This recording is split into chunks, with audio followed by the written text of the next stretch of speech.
Vamos, então, entrar em prescrição tributária. E como eu disse, depois eu volto para ler as perguntas de vocês, que eu estou vendo aqui que o Lucas está fazendo outras perguntas, etc., tá? E responder essas perguntas. Mas, por enquanto, vou continuar aqui para a gente tratar agora da prescrição. Então, vejam só, aqueles argumentos de decadência, você vai aplicar para fazer a sua defesa administrativa. Então, sempre que você se deparar com o auto de infração, sempre que você se deparar com o lançamento tributário, tá? Uma das primeiras coisas que você faz, se não a primeira, né, é olhar isso. De quando é o fato gerador? Quando foi feito a notificação do lançamento? E isso é importante, hein, gente? Porque às vezes o lançamento tributário por um dia decai. O lançamento tributário foi feito em 28 de dezembro de 2021. Tá, mas foi enviado por carta com a R e só chegou no cliente, no contribuinte, 3 de janeiro. Se então, isso pode ter dado uma decadência tributária, tá? É isso que você tem que olhar, tá bom? Então, quando foi o fato gerador, quando que foi a notificação dele, tá? E claro, até para a gente saber se a gente vai fazer a contagem do 173 ou do 150, né? Se houve algum pagamento ou se não houve pagamento, né? Ou seja, se ele está cobrando ali uma diferença ou se não houve nada e ele está cobrando tudo, tá? Agora, para prescrição tributária, está previsto lá no artigo 174, tá? Então, vejam aquilo que eu mencionei quando a gente estava lá na nossa linha do tempo, é que a ação para cobrança, entenda-se execução fiscal, prescreve em 5 anos contados da data da sua constituição definitiva, tá? Então, o que, que significa isso? Vamos dizer lá que é a minha notificação do IPTU. Recebi a notificação do IPTU, dentro do prazo de decadência. Tá tudo certinho, a decadência lá. Recebi. E não apresentei defesa nenhuma. Eu recebi essa notificação, sei lá, 10 de janeiro. Eu tinha que pagar dia 10 de fevereiro. Não paguei dia 10 de fevereiro. Opa! E nem apresentei defesa. Então, dia 10 de fevereiro, começo a contar o quê? 5 anos. Deu esses 5 anos, sem que tenha ocorrido a execução fiscal, vejam só, tá? Não é a CDA, tá? Até vocês podem depois consultar o inteiro teor aqui, tá? É o inteiro teor, ó, do artigo 174 do CTN, tá? A ação para cobrança conta-se da data da constituição definitiva, então venceu o lançamento tributário do meu IPTU sem que eu apresentasse uma defesa, sem que eu tivesse feito um pagamento. O fisco tem 5 anos para me executar, tá? Tem outras causas interruptivas aqui, que eu não pus aqui para não entrar, que eu não vou entrar nesses detalhes, como, por exemplo, o protesto judicial, como, por exemplo, quando o contribuinte reconhece o seu débito, que é uma confissão, né?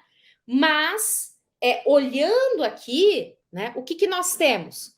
Nós temos que você vai pegar o lançamento tributário, a data que ele venceu para o pagamento, que é a constituição definitiva, e vai contar 5 anos.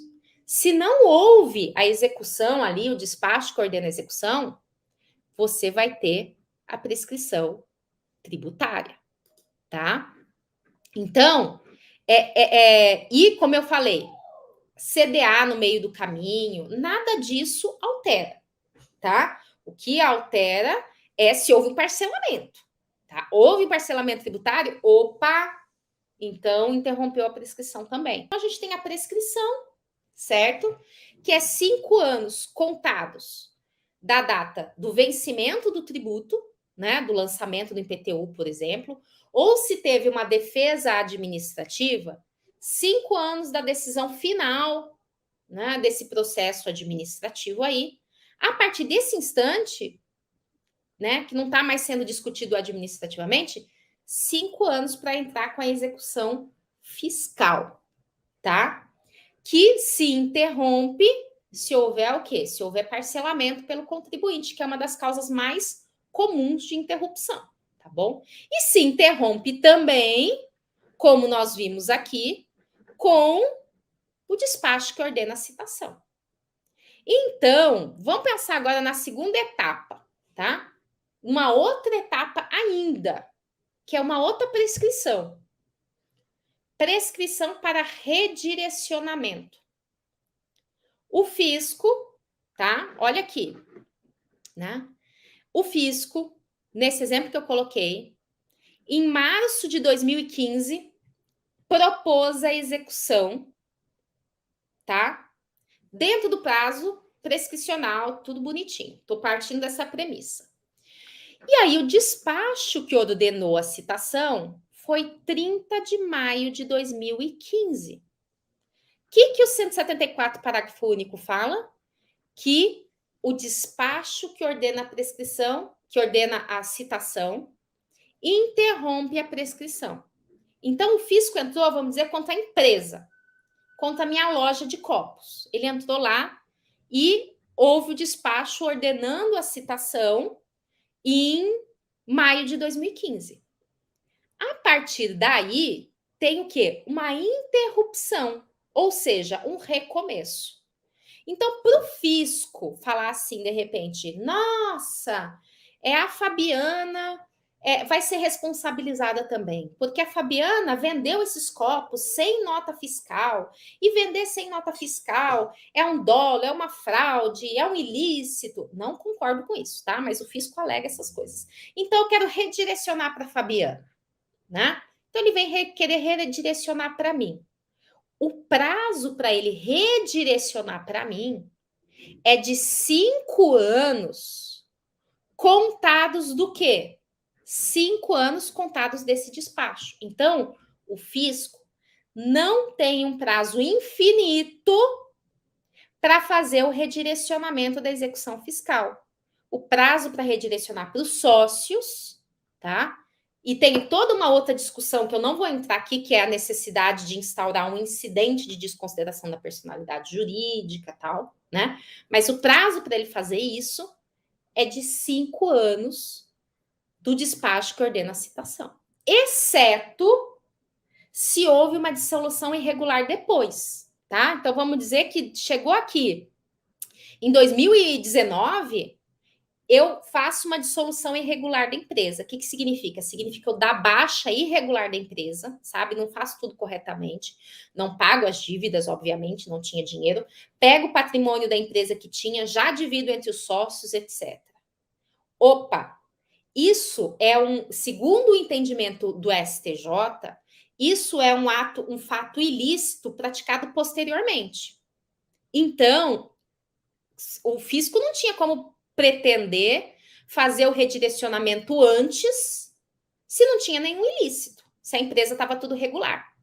E aí, em 2019, houve o ilícito. Opa, então, nesse caso, recomeça o prazo de prescrição. Boa pergunta aí, Gabriel. E se a dissolução irregular foi antes da execução? Se a dissolução irregular foi antes da execução, né, é com o despacho que ordena a citação, tá? Então, assim, somente se for um fato novo posterior é que a contagem recomeça. Mas se foi antes, né? Então, foi antes da execução, teve dissolução irregular. O fisco não sabia. É fraude de execução, né? O fisco não sabia. Aí ele entrou com a execução só contra a empresa. Aí ele foi tentar penhorar os bens. Aí ele viu que a empresa já tinha sido dissolução irregular antes. Ele tem 5 anos contados, né, desse despacho que ordena a citação aqui, porque o ilícito foi anterior, tá? Tem uma decisão do STJ que faz bem essas distinções, inclusive a título de livro, né? Na aula passada vocês me pediram bastante dica de livro. Então já vou até dar um livro aqui, que é interessante, que trata desse assunto, que é decadência e prescrição, é curso de decadência e prescrição, da Renata Elaine, tá? Renata Elaine Silva.